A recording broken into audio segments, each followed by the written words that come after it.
The Karnataka High Court has upheld the decision of the state government to ban the wearing of the hijab in educational institutions.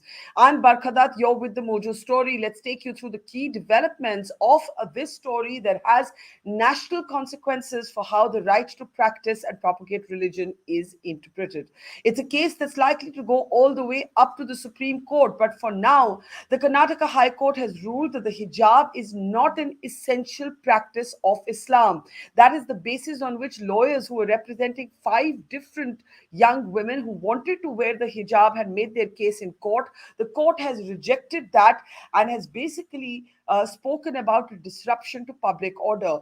Effectively, this means that the girls will not be allowed to wear a hijab to their educational institutions, and so far they are saying they will not attend the institution at all.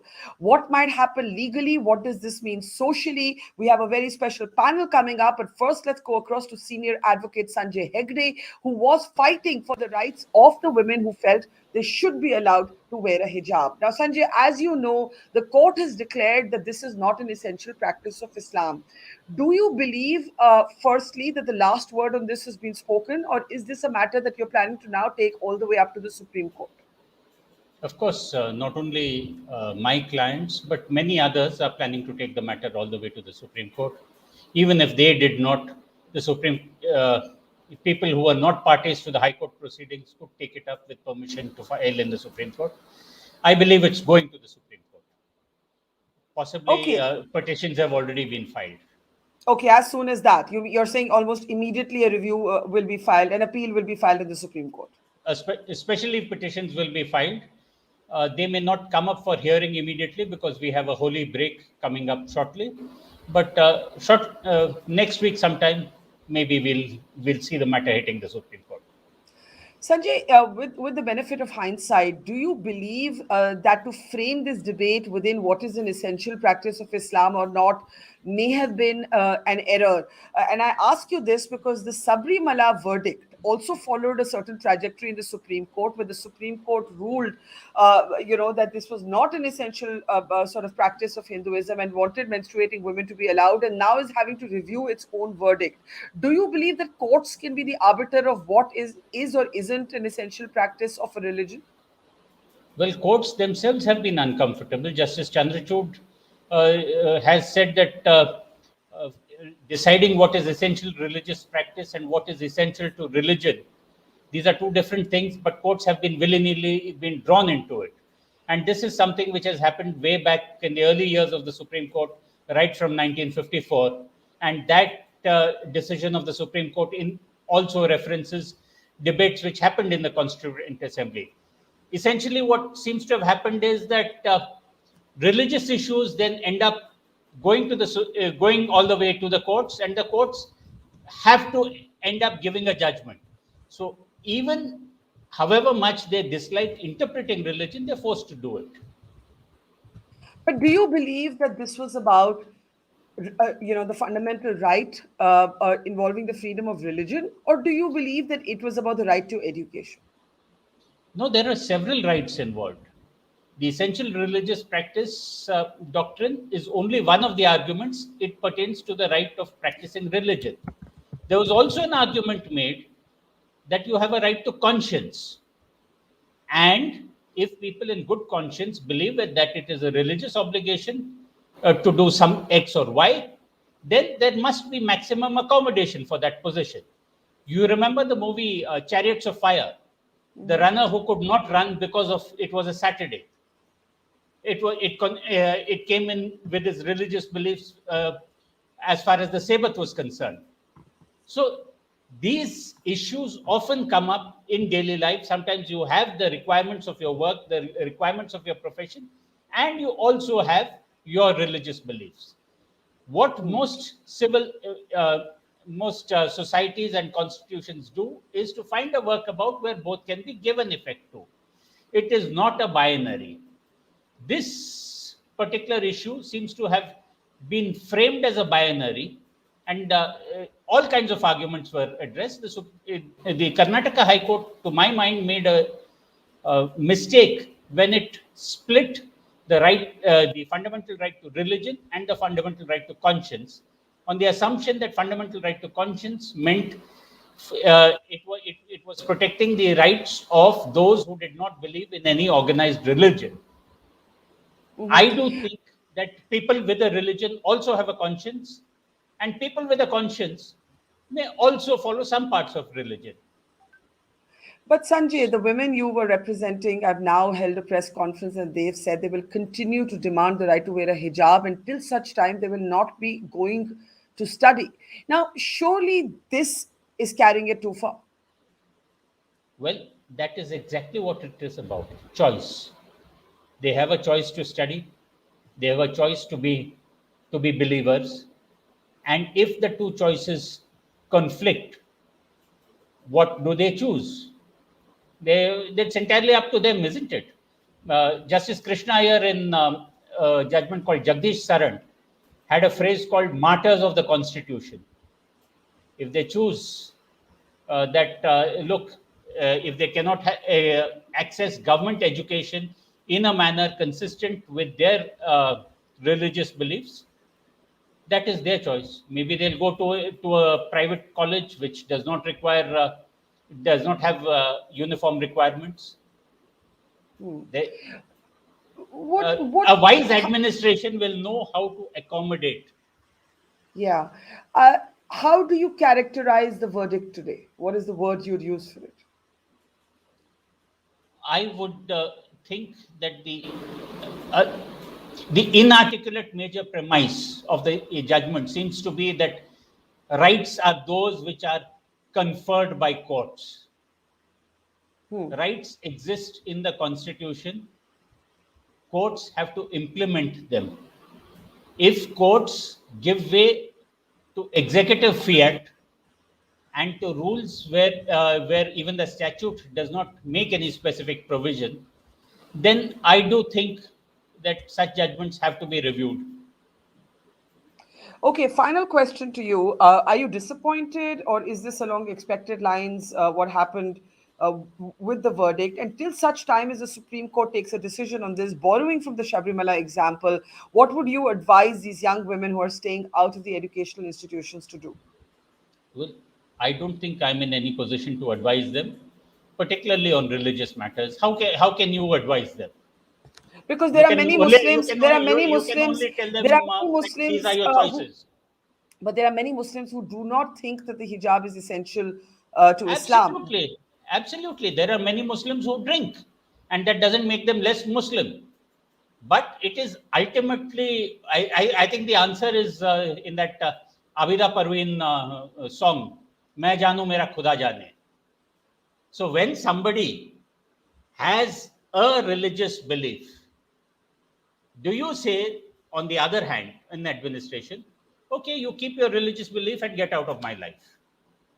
Well, you can do it in personal life, but in a state which is supposed to provide for all and which provides education without any reference to caste, gender, or religion, can you not make provisions to accommodate?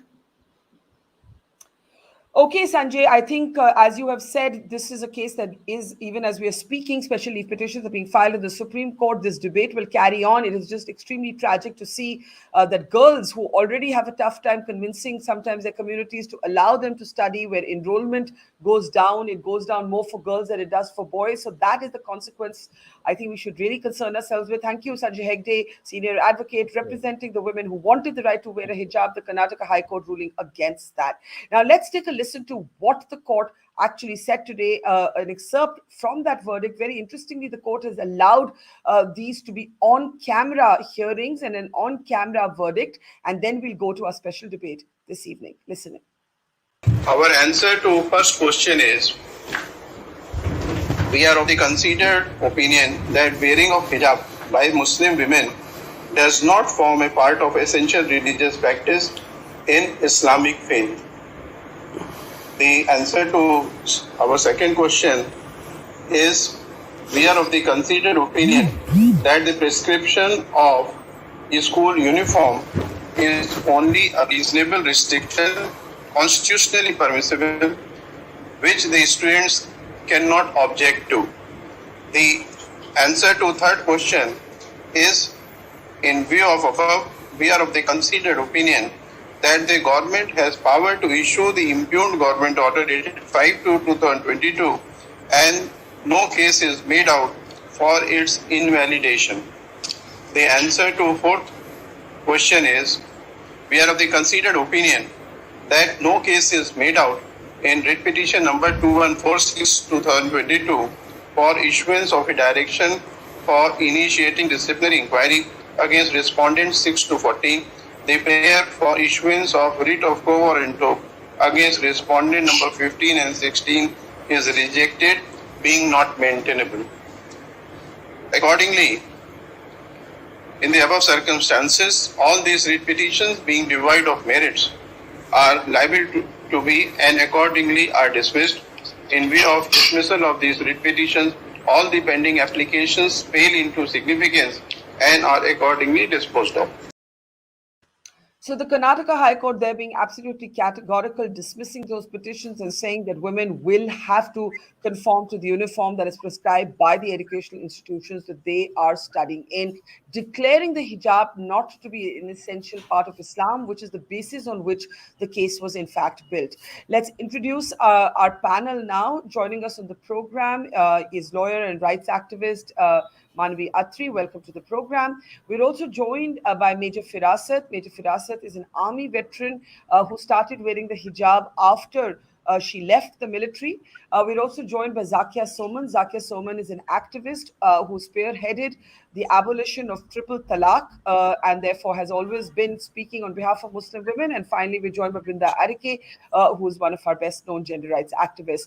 And I can also see Rahul Easwar joining us on the program as well. He's an activist and an analyst, and very interesting because did oppose the rights of menstruating women to worship at the Sabrimala shrine, a case that is now being reviewed by the Supreme Court and was fought within the same framework about what is an essential religious practice or not.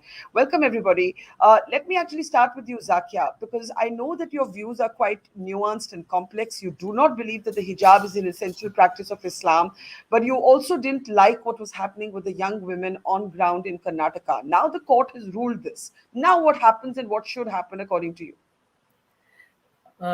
Yeah, so in a way, the court has reiterated what we already knew about it not being essential practice of Islam. But I wonder, why did the petitioners take this line? They could have gone in for Article 19, freedom of expression, etc. And that would have, given them more chance to argue out their case.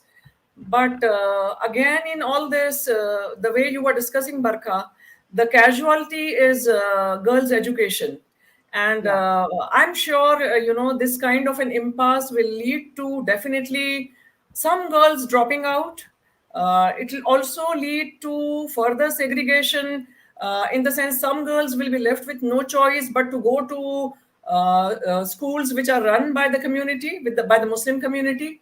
And this kind of, division and segregation is not going to help the plural and diverse multicultural democracy that we are. And I'm afraid the conservatives and the rightists on all sides will have the last laugh, even as we as a society, will bear the burden, and the girls' education will suffer, and we'll get further, polarized and further distance from each other. As it is, we are living in highly polarized times. We all know that. So do you believe? Do you believe that the legal team made a mistake in making this about what is an essential religious practice? Because the moment you do that, one, you make the courts the arbiter of faith, which is a very interpretative sort of concept. And the other, Zakia, is the problem is that,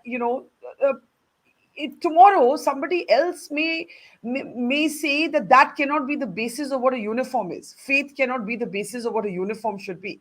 So do you think this approach was wrong and it should have been about personal liberty and the right to education?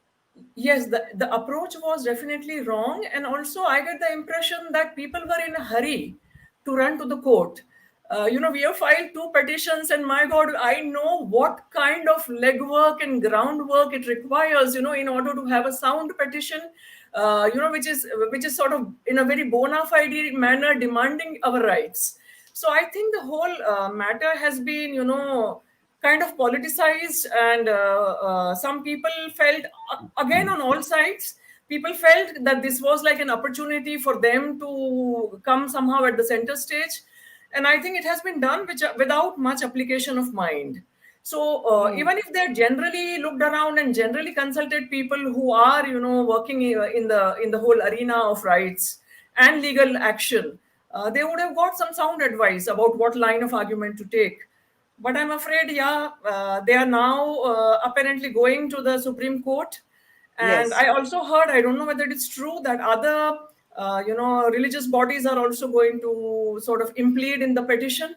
Yeah, So Mr. again, Hegde did. Mr. Hegde did confirm that it isn't just his clients, but other groups as well. And so this is going to become a larger constitutional matter. Now, my question, Rahul, is to you, and I'll come back to Zakia. Sabrimala, it was exactly the same argument at the heart of that matter at that time when the court took a view on what is an essential practice and what is not, and they actually said that it was not that that devotees of Lord Ayappa could not cite keeping women out in their menstruating years as an essential religious doctrine. Then came the backlash from the people, and the court has now been forced to review its own verdict. Do you think that courts actually cannot adjudicate on these matters? Is there an essential problem in approaching these issues through the courts? And if so, then what other way was there for these young women, Rahul? Learning from Barkha, the Shabrimala example. Barkhaji, three quick points. One, I concede that there is sadness and disappointment among our Muslim sisters regarding this verdict. I respect their sentiments. I argue from a different side, but I respect their sentiments and I differ from them respectfully. Second, as Zakia Soman ma'am said, there is polarization, there is fringe groups, or there is over emotional people on both sides who are using it to further their own agendas. Either it's an aggressive supremacism or it's a victim card. Third point, I would invoke Mahatma Gandhi in pointing out when Mahatma Gandhi was asked about, such a kind of Islamic dressing, parda. It was almost 80 years ago. Mahatma Gandhi said, Holy Quran Sharif doesn't mention any dress code, but only the modesty of women. Here, the core question is anybody can wear any dress, but is the individual right higher than the institutional right? And with due respect to Honorable Supreme Court, many of our liberal friends really celebrated the Shabrimala verdict. I am not among those harshliners who will celebrate this verdict to demean our Muslim sisters. But at the core point here is one is hijab an essential practice. Second, institutional right, which is larger, institutional right or individual right. And third, let us be very honest about it. There is a socio-political and cultural climate in our nation. There is shadow boxing going in our nation. There are many kind of undercurrents and some kind of tug of war that is going on. See, unfortunately, let us not have our girls or Muslim girls fall prey to this. I concede I'm a right winger, I'm a Hindu right winger. There are even many people in my section too using this to score a brownie point or using this to further a particular narrative. See, the core thing is we are living in a pluralistic society. We have to be very accommodative and inclusive. And pluralism is a very tough position. It is not as easy as articulating secularism. So, yes, there are a nuanced debate, but my humble submission is yes, they can go to the Supreme Court. But the core question here is let me invoke Fatima Bibi. Justice Fatima Bibi was a very pious Muslim woman who always used to wear the Islamic attire and covering her head. But when she came to Honorable Supreme Court, she always adhered to the dress code in the Supreme Court. So I think Justice Fatima Bibi or Mahatma Gandhi, these can be our role models, and a sensible middle ground can be found.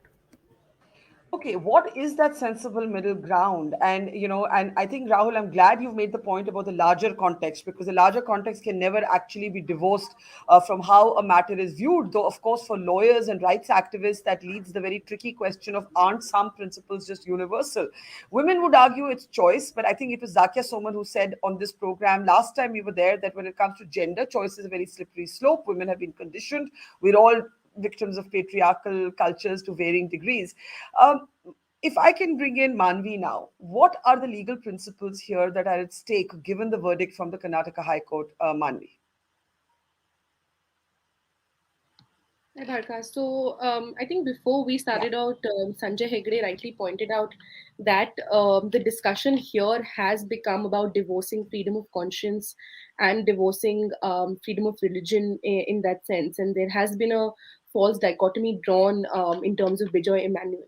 But before that, I actually want to speak in terms of being in Karnataka. I think today we have to recognize that the starting point of all of this was the Muslim students who were denied education for their choice of what they were wearing. And this is something which has to be placed in the context of the historical struggle of women and Muslim women and marginalized women to access these educational spaces.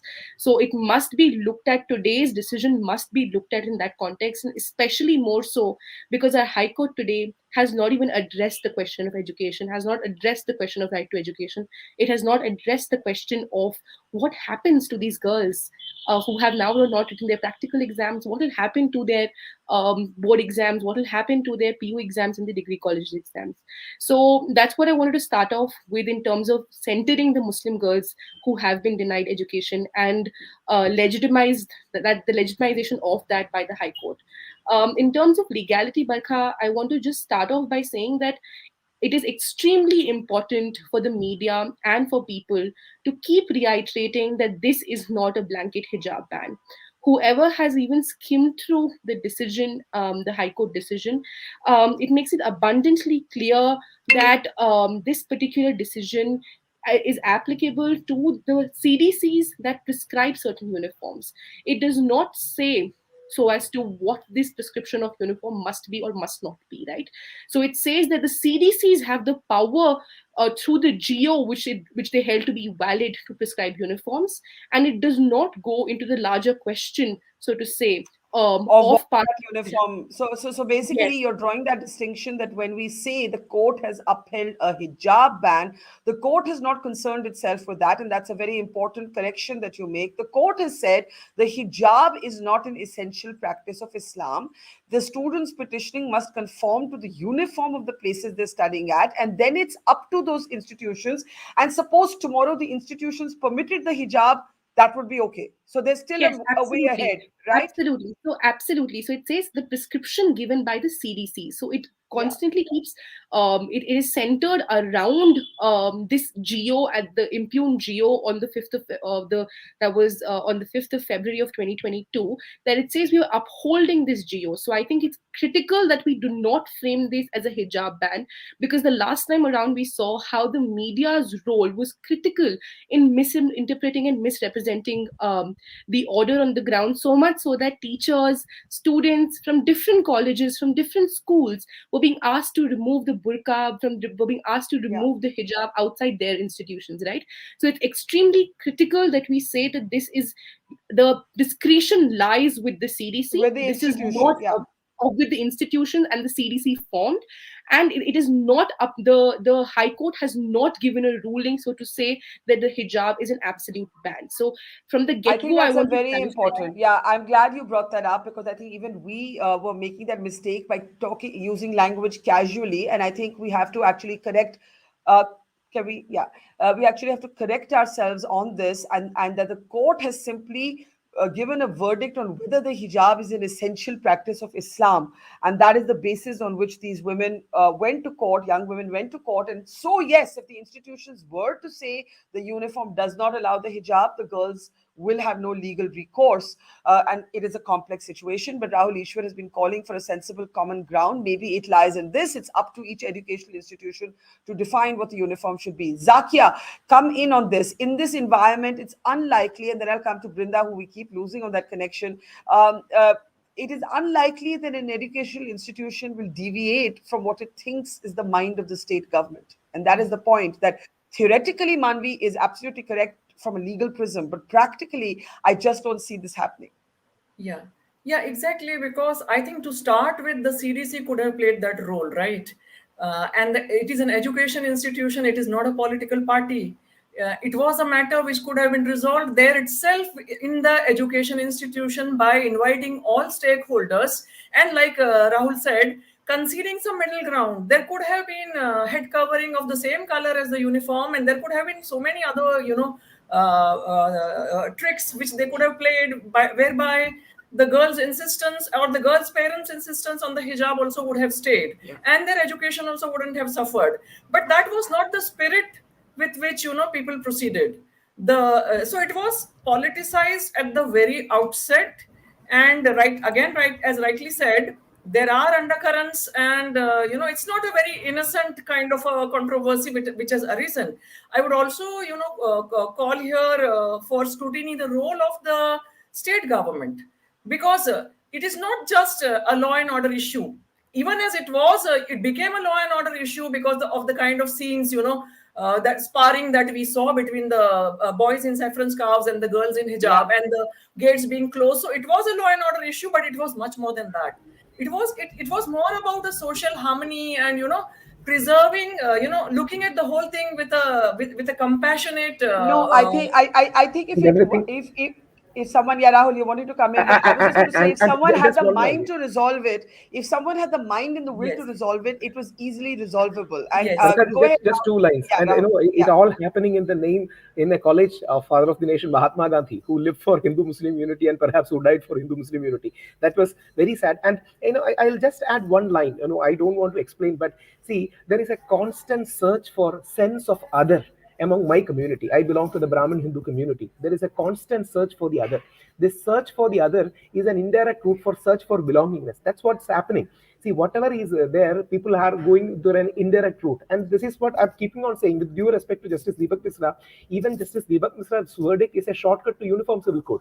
People want, or especially Hindu right wing, my community people, or some of the harsh liners, I would not call them hardliners, harsh liners, want somewhere to circumvent and create a structure of uniformity. That uniform civil code is the ultimate, gain. And RSS Sarsanchalak Guruji Goldwalkar said uniform civil code will destroy India.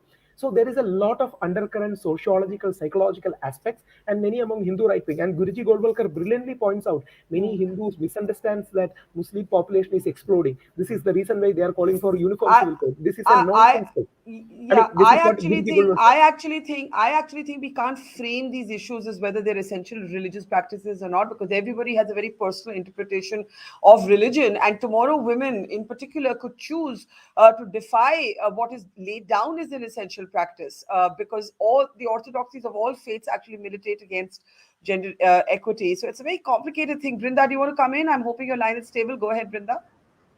Yeah. Yes, I do. Uh, like you mentioned, Barka, I do not even want to look at it as a essential religious practice. Will Islam not be complete if you don't wear all of it? I am just looking at it from the point of view of 6 women choosing to wear it and go to Mhm. school. And looking at my constitution, when I talk of it is those 6 girls who are not harming anybody, who are not hurting anybody's sentiments by them wearing all of that. Them wearing a hijab does not hinder another person from accessing that education, nor does it hurt. Okay, I think Brinda's line is bunched up there. Zakia, I know you're not very comfortable with this idea of choice, that these women are choosing this, but let me present it to you a different way. If these women have been socialized to believe that modesty is essential when it comes to women, we can't punish them twice over by denying them the right to attend school or college, right? It is like that. If you Yeah. believe that the hijab is like the ghungat, if you believe any institutional enforced modesty on women is a misogynistic thing to do, you can't be doubly misogynistic by then yes. standing between them and their access to education. Yes, I agree with you, and my sympathies are with these girls, and I'm only hopeful that someday they will realize that they were taken for a gala ride. But having said that, I am with their choice as they perceive it, because even that right is theirs. If they think it is their choice, so be it. But I would also, I would like to add here that repeatedly the Indian Muslim community leaders have been making this mistake. Whether we take Shabano, whether we take even the Babri Masjid, I would say, and now again in the recent past, it has been over the abolition of triple talaq, and now hijab. We are somehow without unthinkingly, and sometimes even no, deliberately furthering this kind of division in society by demanding special insistence, and all of those demands are regressive demands, which are meant to confine the women and the girls, So and what I'm thereby what I'm hearing you is you do not want this to be a right to hijab debate. You're not comfortable with that. Exactly. Because Barkha, just look at it very practically. You know that how can I explain to an ordinary Indian why the Muslim girls are insisting on the hijab? Because the Hindu community has been way ahead as far as social reforms are concerned. So it is very difficult for most Indian Hindus who are secular also to understand that why this insistence on this piece of cloth, and in the whole process, who is going to be the beneficiary? You know, Manvi, do you want to take that? That, when we talk about larger context, for feminists, this is a very complicated argument, because while we privilege choice over everything else, choice is a product of many inputs from society, from patriarchy, from culture. And so many women are actually uncomfortable about this being a religious debate. Like many of us would be much more comfortable with this being about getting more and more women to stay in school and college, so they're eventually able to be economically self-reliant, pursue their professional dreams, and then maybe one day make a choice that is more really free. Go ahead, Manvi. I think that comes with a certain sense of we know what free is and somebody else doesn't. I think it also comes from that a little bit. And I think in this particular case, my fallback is really the constitution, right? And through the Shafeen Jahan case, through the Puttaswamy case, which are both Supreme Court decisions, might I add, and they both have unequivocally said that the right to choice is critical with respect to my fundamental rights, and so is my right to privacy, which especially comes with my right to faith and with my right to dress how I want to. So my framing would be to center myself around the Constitution and the Supreme Court's understanding of these issues, so as to say that there is a recourse in that sense. And like Sanjay said before, leaving in his initial comment, that these are established fundamental rights. And as Muslim women and as women, you can't make us choose between two. It's like saying you either eat the food or you eat water, drink water. It's basically as bizarre as that. And this is not something that's up for debate into saying that you don't have a right to choice, or you don't have a right to education, or you don't have a right to dignity.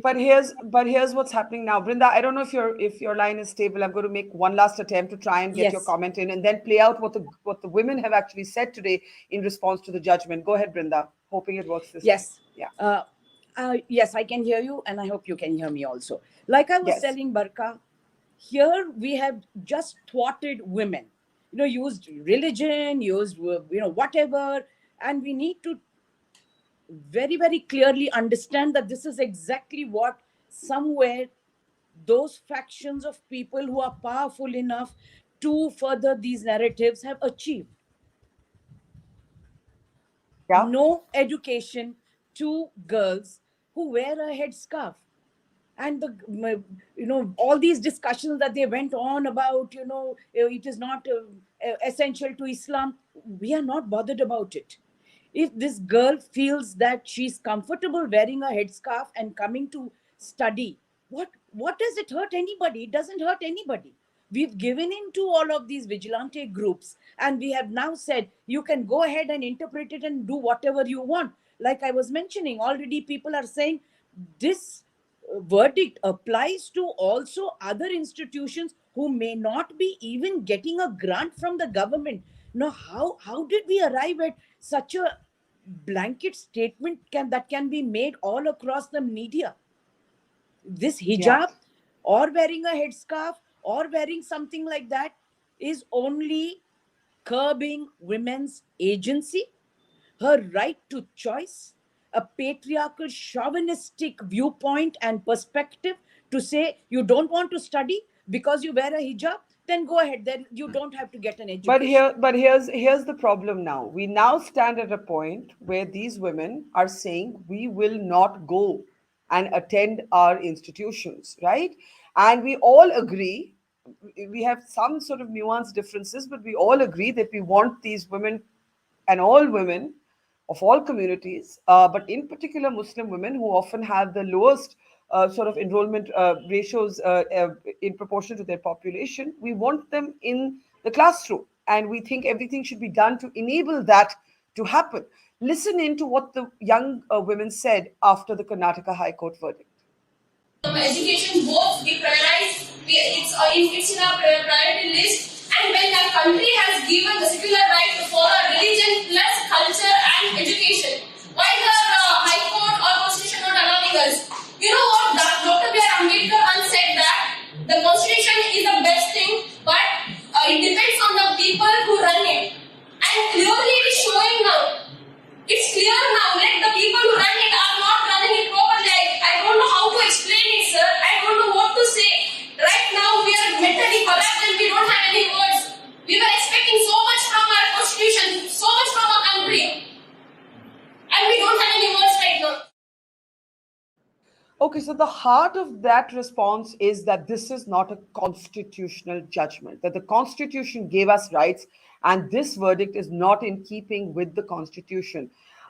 Manvi, but they've also said, and we didn't hear that in the clip, that they will not attend the institute till their right to dress as they want to is upheld. Now, let me argue this from another perspective. What happens to the concept of a uniform? I think the girls have been abundantly clear in that sense that what their understanding of the uniform and the constitution is.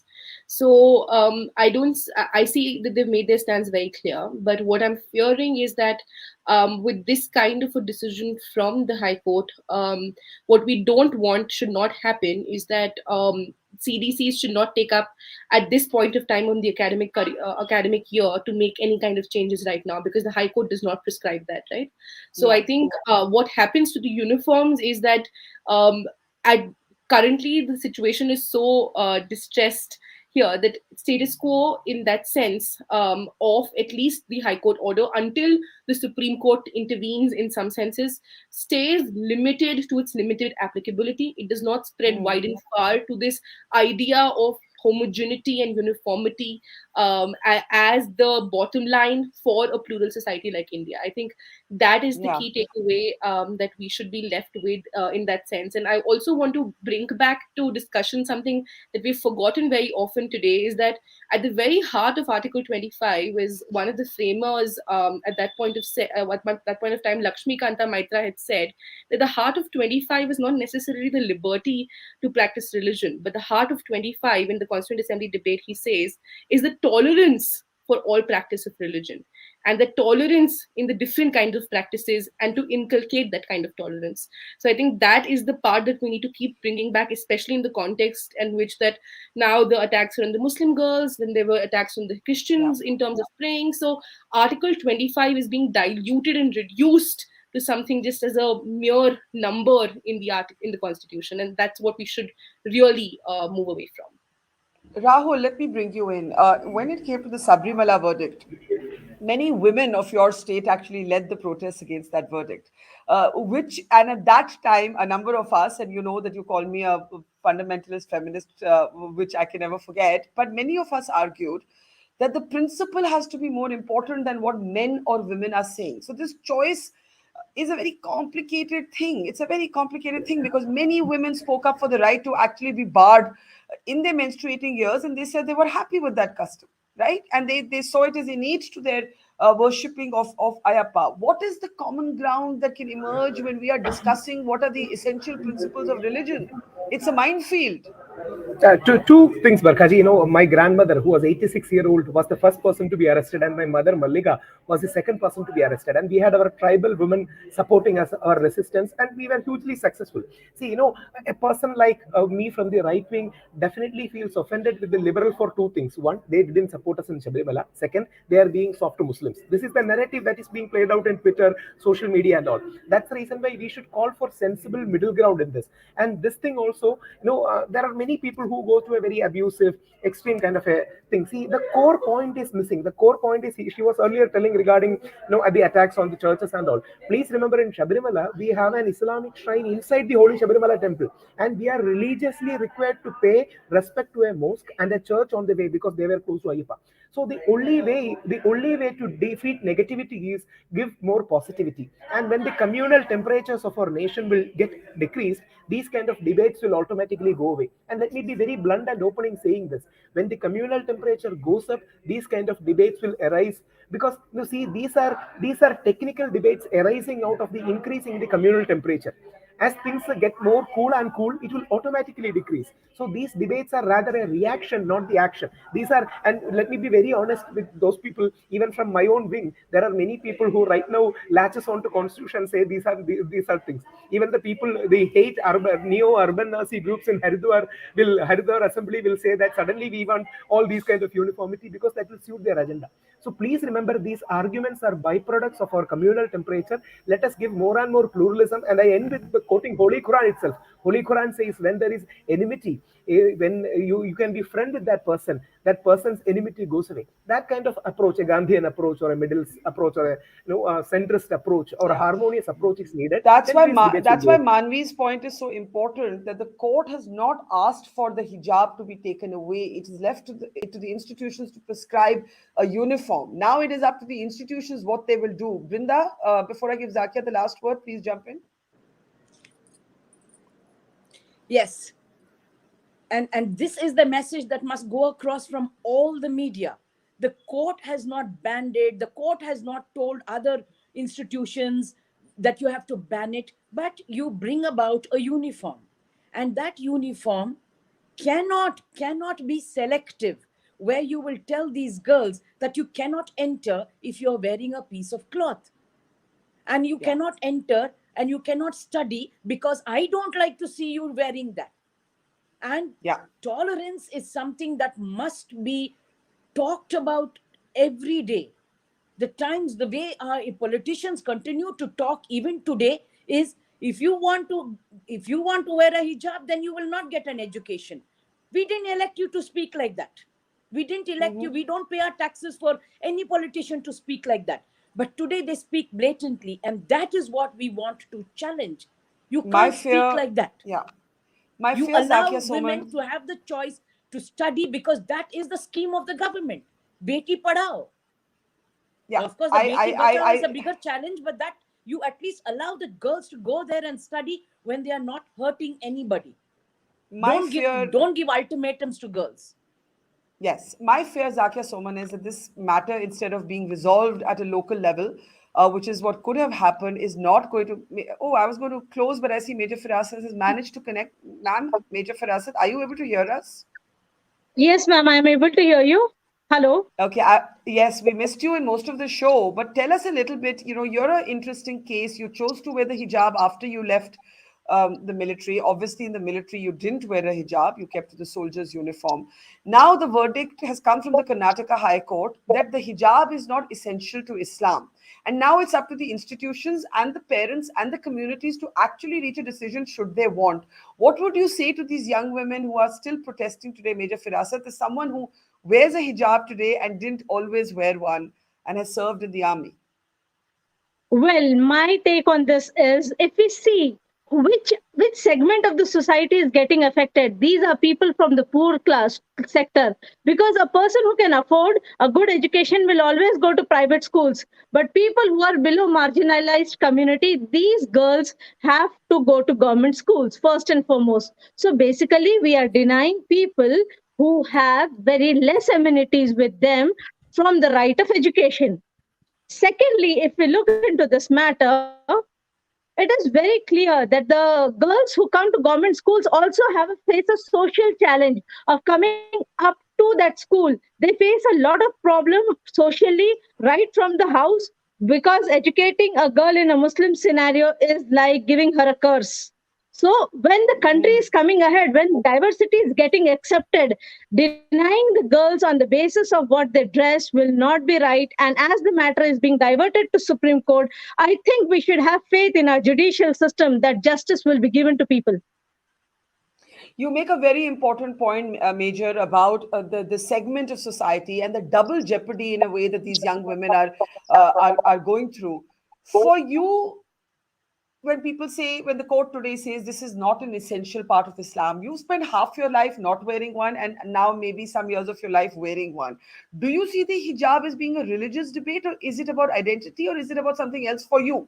It's obviously very personal. The answer will change from woman to woman. Yeah, for me, wearing a hijab is my personal choice. I have Zakia ma'am on the panel. She doesn't choose to wear it. Then there are many other ladies. So we should respect personal choices. The faith is between the God and the human being. It is never between human beings. Yeah, well said. Zakia, can I give you the last word? But before that, Major, the young women are not going to the school unless they're allowed to wear the hijab. What would you say to these young girls if you were talking to them? My previous panel discussion where I said the society and the segment on the ground has to come up. They have to formulate, do the hand holding and guide the girls in a right way. Just using the youth as a template for marketing their strategies is not the right way. Yeah, there's I a think people sense. can understand the meaning behind this. No, we understand totally what you're saying. And there's a sense of the women in this having lost their agency at multiple levels, Zakia Soman, at multiple levels. Like, we don't know. And I know Manvi would say you have to assume that what they say is from their own thinking. And of course, we have to respect them for that. But I think Major Firasat's also making a point that somewhere you get caught up in the larger politicized discourse all around you, the battery of lawyers going to courts. It's just become much larger. It could have been settled and it still can be settled locally. Yeah. Yeah, so it has become a battle for all the powerful forces, and the girl has been pushed aside. Everybody has forgotten the girl and her need for education. So that is actually the crux of this whole matter. So yeah, I would say the girl should be in school with or without hijab. Girls should be in universities. Girls should be in workspaces. Women should be in public life. Women from Muslim community. Women from all communities, irrespective of their personal choices, irrespective of whether they are religious or not very religious. And I think on all sides, this dangerous politics at the cost of the girls' education must stop. We are playing with the future of our nation. We are playing with the future of our young generation, and I think that should not be acceptable to anybody. I think it is a hugely politicized issue, and ordinary Indians like us should speak out.